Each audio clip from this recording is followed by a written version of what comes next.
말씀 시편 63편입니다.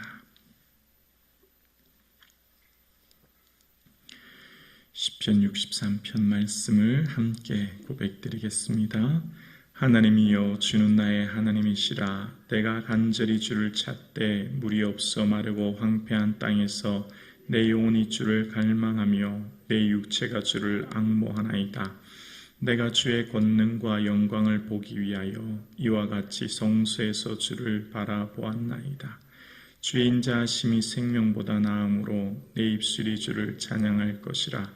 이름으로 나의 평생의 주를 송축하며 주의 이름으로 말미암아 나의 손을 들리이다. 골수와 기름진 것을 먹음같이 나의 영혼이 만족할 것이라. 나의 입이 기쁜 입술로 주를 찬송하되 내가 나의 침상에서 주를 기억하며 새벽에 주의 말씀을 작은 소리로 읊조릴 때에 하오리니 주는 나의 도움이 되셨습니다. 내가 주의 날개 그늘에서 즐겁게 부르리이다. 나의 영혼이 주를 가까이 따르리니 주의 오른손이 나를 붙드시거니와 나의 영혼을 찾아 멸하려 하는 그들은 땅 깊은 곳에 들어가며 칼의 세력에 넘겨져 승냥이의 모기가 되리이다. 왕은 하나님을 즐거워하리니 주께 맹세한 자마다 자랑할 것이나 거짓말하는 자의 입은 막히리로다. 아멘. 다윗은 지금 유대 광야에 있다라고 오늘 표제어에 이야기하고 있습니다. 유대 광야에 있는 다윗이 지금 이렇게 고백합니다. 1절입니다. 하나님이여 주는 나의 하나님이시라.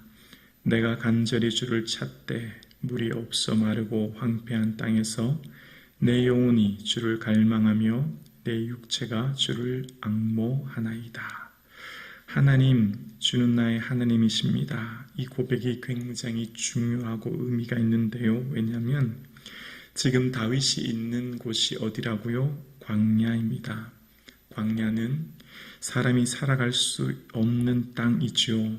한 모금의 물을 마음껏 마실 수도 없고, 특히 광야에서 다윗이 보내는 시간은 사울 왕에게 쫓기는 시간이었고 두려움의 시간이어서 편하게 잠 한번 잘 수 없는 상황. 그러니까 다윗에게 광야는 절망적인 상황이에요. 그런 상황을 오늘 본문이 설명합니다. 다시 1절을 볼까요? 내가 간절히 주를 찾되 물이 없어 마르고 황폐한 땅에서 라고 표현합니다. 물이 없어 황폐하고 마른 땅, 삶을 더 이상 생존하기 어려운 절망의 땅, 그곳에서 내 영혼이 주를 갈망하고 내 육체가 주를 앙모하나이다 라고 이야기합니다.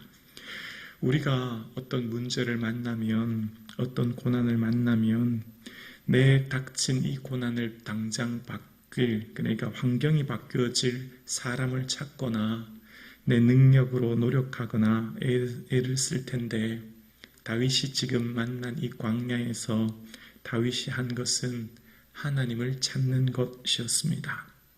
지금 내가 만난 이 고난의 한가운데 있어서 다윗은 내 능력과 내 노력으로 이것을 해결하려고 애쓰기보다, 또 힘있고 능력 있는 사람을 찾기보다 다윗이 하는 것은 바로 하나님을 찾는 것이었습니다. 주님을 찾다는 의미는 날이 새다는 의미가 있는데요. 날이 새도록, 그러니까 영혼이 주를 갈망하고 육체가 주를 앙망한다는 말은 안과 밖으로 온 마음 다해 주님을 찾았다는 것이죠.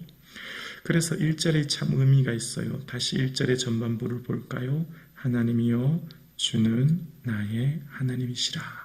첫 고백을 뭐라고 하고 있죠? 하나님, 주는 나의 하나님이십니다. 이렇게 시편의 63편은 시작하고 있습니다. 내가 지금 만난 고난, 문제, 어려움, 고통의 한가운데 있지만 그럼에도 불구하고 하나님은 내 하나님이십니다. 내가 지금 만난 이 고난이 이해되지 않고 내가 만난 이 고난으로 말미암아 물이 없어 황폐한 땅에서 내가 비록 서 있지만 그럼에도 불구하고 하나님은 나의 하나님이십니다. 지금 내가 이런 고난과 어려움 가운데 있을 때 언제나 나와 함께 하신 하나님을 찾고 구합니다 라고 다윗이 고백하고 있습니다. 오늘 저와 여러분의 삶의 자리가 어떻습니까? 물이 없어 마르고 황폐한 땅에 서 계시지는 않습니까? 정말 하루하루 살아가는 것이 숨막히고 힘겨운 인생을 살고 계시지는 않습니까? 이러한 삶의 한가운데 있을 때 하나님을 찾을 수 있기를, 주님은 언제나 나의 하나님인 것을 고백할 수 있는 저와 여러분 되기를 주님의 이름으로 축원합니다. 그런 다윗이 하나님께 하나님, 저 하나님의 영광 보기 원해요 라고 고백하며 하나님께 고백합니다. 2절과 3절인데요. 내가 주의 권능과 영광을 보기 위하여 이와 같이 성소에서 주를 바라보나이다. 3절이요. 주의 인자하심이 생명보다 나음으로 내 입술이 주를 찬양할 것이라.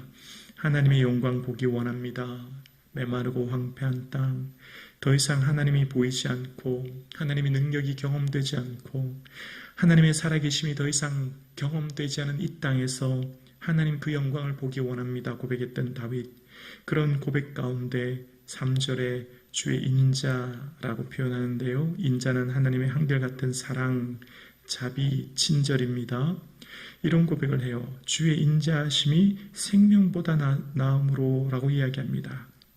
여러분, 생명보다 나은 것이 무엇이 있습니까? 이 세상에 생명이 가장 가치 있지 않나요? 생명이 가장 존귀한 것 아닌가요? 생명만큼 귀한 게 어디 있을까요? 내 생명이 얼마나 귀해요? 생명보다 더 귀한 것 사실은 없잖아요. 내 생명보다 귀한 것 어디 있습니까? 없잖아요.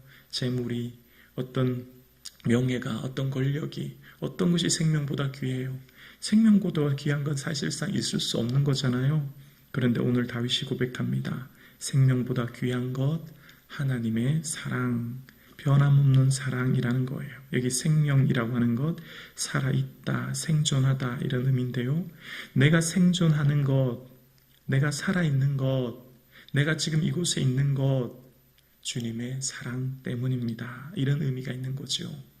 광야에서 정말 물이 없어서 메마르고 황폐한 그 땅에서 그럼에도 불구하고 내가 지금 이곳에 걸어가고 있고 내가 지금 살아있는 것 알고 보니 주님의 사랑이었습니다.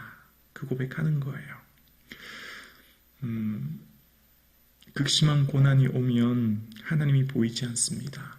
하나님 능력이 보이지 않아 하나님을 원망하게 되고 하나님을 향해 단식하게 되고 그래서 절망하게 됩니다. 내 인생 더 이상 살아서 못하나 라고 하는 절망감이 밀려옵니다. 그런 절망감 가운데 있을 때 다윗이 한 것은 하나님을 찾는 것이었고 그 하나님을 찾았던 다윗은 그렇구나. 비록 내가 이 광야에 서 있지만 메마르고 황폐한 땅에 서 있지만 그럼에도 불구하고 내 인생을 지금 이곳에 있게 하시는 분은 하나님이시구나 라고 하는 것을 고백하고 있습니다. 비록 우리의 삶이 메마르고 황폐한 땅에 있지만 오늘 나를 생존하게 하시는 분은 하나님이심을 우리는 믿고 고백합니다. 그럼에도 불구하고 주의 인자하심, 그러니까 변함없는 사랑이 나를 붙들고 계시고 변함없는 사랑이 내 생명을, 내 가정을, 내 삶을 여기까지 인도하고 계신 줄로 우리는 믿습니다. 그래서 비록 내 삶이 광야에서 황폐한 땅에 서 있지만 깨닫는 것이 있어요. 그렇구나. 비록 내 삶의 자리가 어떠하든지 오늘 나를 이곳에 있게 하시는 분은 하나님이시구나 라고 하는 것을 고백하는 것. 비록 지금 내 삶이 이해되지 않은 삶의 고난의 한가운데 있지만 나를 이곳에 보내시고 나를 이곳에 살게 하시고 나를 이곳에 버티게 하시는 분이 하나님이신 것을 고백하는 삶, 그 입술의 고백이 저와 여러분 가운데 있기를 주님의 이름으로 축원합니다. 그래서 다윗이 고백합니다. 4절입니다. 이름으로 나의 평생의 주를 송축하며 주의 이름으로 말미암아 나의 손을 들리이다. 하나님, 비록 내가 메마르고 황폐한 땅에 서 있고요. 너무나 고통스럽고 너무나 절망적인 상황 가운데 있지만 그렇지만 그럼에도 불구하고 지금 나를 이곳에 있게 하시고 나를 지키시고 인도하시는 분은 하나님인 것을 저는 믿습니다. 그래서 저는 주님을 찬양합니다. 저는 주님을 경배합니다. 저는 주님을 송축합니다. 송축하다는 것은 무릎을 꿇다는 거잖아요. 하나님께 전적으로 무릎을 꿇고 손을 들고 찬양합니다. 하나님을 향해 하나님, 제가 정말 너무 힘들고 어렵습니다. 하루하루 살아가는 것, 물이 없어 메마르고 황폐한 땅에 있어서 고통스러워요. 그런데요, 나를 이곳에 있게 하시는 분이 주님이신 것을 믿고 고백합니다. 주의 은혜를 구합니다. 그리고 주님을 찬양합니다. 그렇게 고백해요. 그리고 다윗이 이런 고백을 합니다. 6절인데요. 내가 나의 침상의 소주를 기억하며 새벽에 주의 말씀을 작은 소리로 읊조릴 때에 하오리니 7절이요. 주는 나의 도움이 되셨습니다. 내가 주의 날개 그늘에서 즐겁게 부르리이다. 침상에 누웠을 때 광야에서 제대로 된 침상이 있었을까요? 아마 돌베개하고 그냥 동굴 같은 데 누웠을 것이죠. 그런데 그 누웠을 그곳에서 다윗이 그럼에도 불구하고 기억하면서 뭘 했냐면, 새벽이라고 하는 것은 깊은 밤이라는 의미가 있잖아요. 깊은 밤까지 다윗이 놓치지 않은 것 한 가지가 있었는데요. 바로 말씀이었어요. 말씀을 붙들고 작은 소리로 말씀을 고백하는 것. 읊조리다. 작은 소리라고 하는 것은 묵상이라는 의미가 있잖아요. 말씀을 묵상했다는 거예요. 그리고 읊조리다라고 하는 것, 신음하다는 건데요. 말씀 붙들고 작은 소리로 묵상하면서 신음하는 거예요. 그러니까 말씀 붙들고 이 고난과 어려움, 왜 왔는지 이해할 수 없지만 오늘을 버틸 수 있도록 말씀 붙들고 하나님의 은혜를 구한 것이죠. 말씀을 작은 소리로 읊조리는 거예요. 그랬더니 어떻게 되었다고요? 그 말씀으로 인해 주는 나의 도움이 되셨대요. 말씀을 통해 내 마음에 위로를 주시고 오늘을 살아갈 수 있는 힘이 되었고 그 말씀이 내게 도움이 되었다라고 고백하고 있습니다. 현대를 살아가는 모든 성도님들의 삶이 어쩌면 지금 하루하루의 삶이 메마르고 황폐한 땅을 걸어가고 있는 것을 봅니다. 남들에게 다 말하지 못하는 나만의 아픔과 고민, 또 고통, 아픔을 가지고 살아가는 모든 그리스도인, 모든 성도님들의 삶에 어쩌면 내 삶에 정말 하나님이 보이지 않고 하나님의 능력이 만져지지 않은 이 삶의 자리에서 그러나 우리가 할 수 있는 것, 말씀을 작은 소리로 읊조리고 묵상하고 말씀으로 인하여 신음하고 주님 앞에 나아갈 때 주님의 말씀이 내게 위로가 되고 주님의 말씀이 나의 도움이 되는 그런 삶을 경험하는 이 시간 되기를 주님의 이름으로 축원합니다.